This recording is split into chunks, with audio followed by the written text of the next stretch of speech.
श्री राधे राधे। आपका स्वागत है मेरे इस YouTube चैनल डिवाइन हिंदी कहानियों में। आज मैं आपको चमत्कारी एक ही पत्थर से बनी थी श्री कृष्ण की 3 छवियां जिसके बारे में बताऊंगी।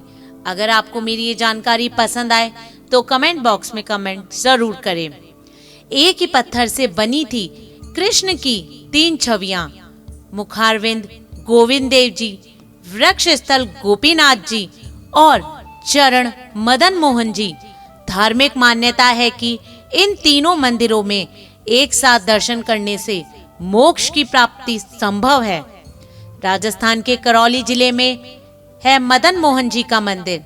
जयपुर में गोविंद देव जी, गोपीनाथ जी।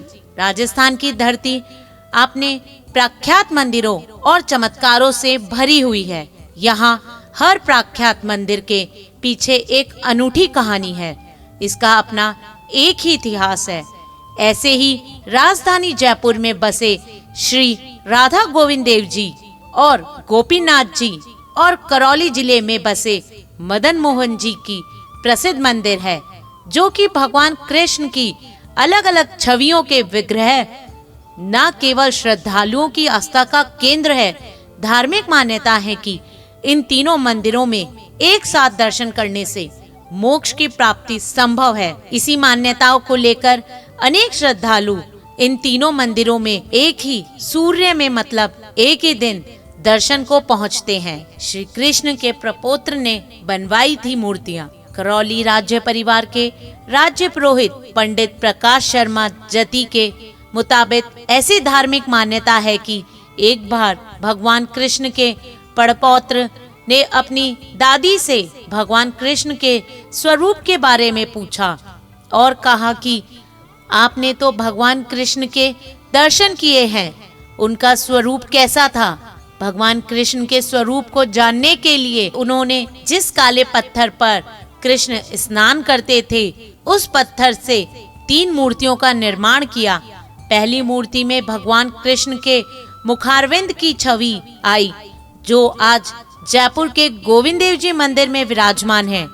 दूसरी मूर्ति में भगवान कृष्ण के वृक्ष स्थल की छवि आई, जो जयपुर में ही जयलाल मुंशी जी के चौराहे पर स्थित गोपीनाथ जी के मंदिर में विराजमान है।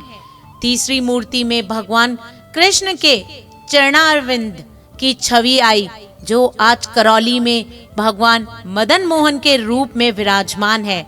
ऐसी मान्यता है कि एक ही सूर्य में 3 विग्रह के दर्शन करने से भगवान कृष्ण के संपूर्ण स्वरूप के दर्शन होते हैं और मोक्ष की प्राप्ति होती है। आज लाखों श्रद्धालु भगवान मदन मोहन के दर्शन को पहुंचते हैं। करौली के भगवान मदन मोहन, जयपुर के गोविंद देव जी एवं जयपुर में विराजमान गोपीनाथ जी के एक ही दिन में दर्शन करने से भगवान कृष्ण के संपूर्ण रूप के दर्शन प्राप्त होते हैं और मोक्ष की प्राप्ति होती है। इस तरह वृंदावन से जयपुर पहुंची भगवान की मूर्तियां जयपुर और एक करौली आई। राजा ऋषि प्रकाश शर्मा जी ने बताया कि मुगलों के आक्रमण के समय हिंदू मंदिर और मूर्तियों को तोड़ा जा रहा था। भगवान मदन मोहन की मूर्ति को बचाने के लिए उन पर सिंदूर लगाकर मिट्टी के टीले में दबा दिया गया और छुपते छुपाते हुए उन्हें वृंदावन से जयपुर लाया गया। इस दौरान करौली के तत्कालीन नरेश और श्री कृष्ण के परम भक्त गोपाल सिंह जी को भगवान के स्वरूप में दर्शन दिए एवं करौली ले जाने की बात कही।